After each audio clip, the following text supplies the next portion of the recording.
Hi, I'm Eddie Childers, wildlife biologist here at Badlands National Park. I've been here for 23 years and I've worked for the Park Service more than 30 years now, almost 32.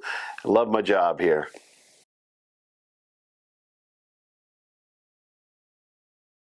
I love it being here at the Badlands. I've really enjoyed my years here, and I work with all kinds of wildlife, with from black-footed ferrets and prairie dogs, all the way up to bighorn sheep and bison. So just have a lot of fun here at Badlands as a wildlife biologist.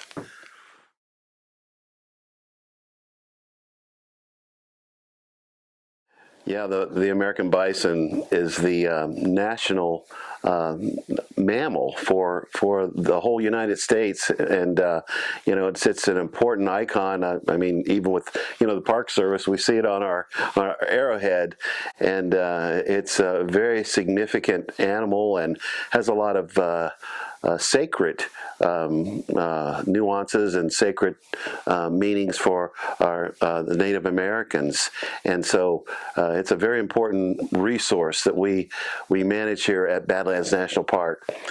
We have right now on the landscape probably over 1,400 bison, and we have 60,000 acres where they center their home range and territories on right now.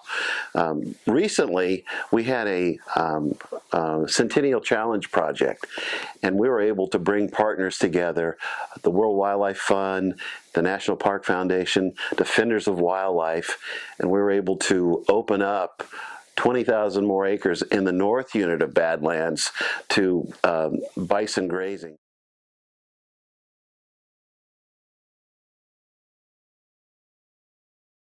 Yes, one of the primary reasons we gather our bison annually is to protect our native grassland habitat.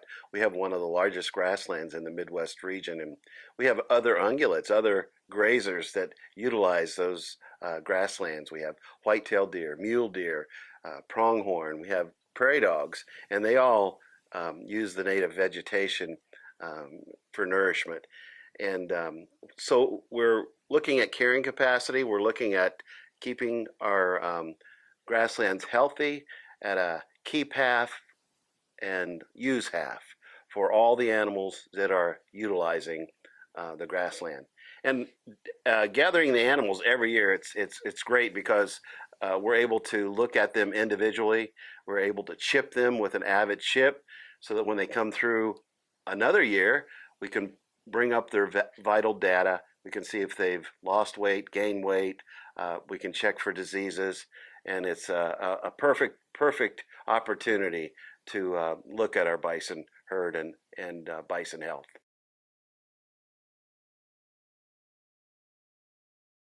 We process the bison through a series of gates and round circular tubs, and we gather them in, and they go in single file, one at a time. We measure their height, we measure their weight. They come into the squeeze chute, and that's where we do the hands-on work with gathering tail hair samples and blood samples. We do that for disease work, genetic work, and we'll test the bison for brucellosis if we're going to ship them out of state to a tribe in another state. Some states require a TB test, so we'll have to do those tests too. Thinking about the who gets the bison, our superintendent makes the final decision, and usually we end up giving at least half the animals to the Ogallala Sioux tribe. The remainder, the other 50%, go to the Intertribal Buffalo Council, and they're a consortium of over 60 tribes now throughout North America.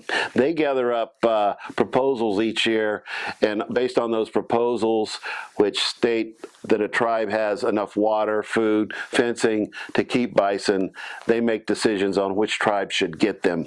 So we try to be fair and take take our cue from them, and they provide trucking, and the bison come, and we are selecting systematically, randomly, yearling animals, 1.5, 2.5-year-old animals to do that, and we try to keep our population, as I mentioned earlier, we're trying to keep it below 1,000 for this the Sage Creek unit of the Badlands Wilderness Area, where they're primarily focused on right now. Yeah, one of the great things about our bison gathering operation is we're able to distribute these bison to Native American tribes.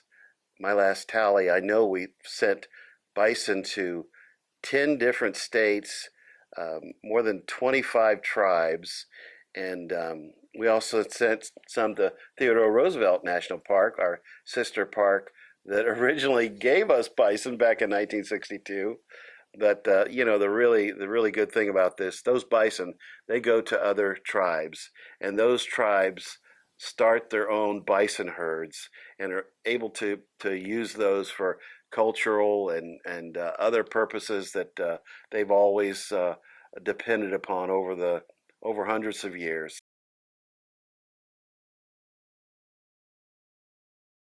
So when I look at Badlands and I look at our future, I look at the number of acres we have, we are second in population numbers only to Yellowstone for wild bison population, and that says a lot.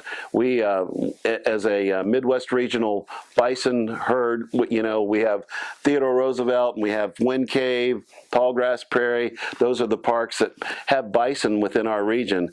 We have more than any of those which are able to interbreed and just keep that genetic flow going. And I see nothing but positive growth, positive genetic diversity, and I see bison being on the landscape here at Badlands for the next couple hundred years, preserved, and for all of the visitors, for everyone else to be able to enjoy as they come visit this world-class park.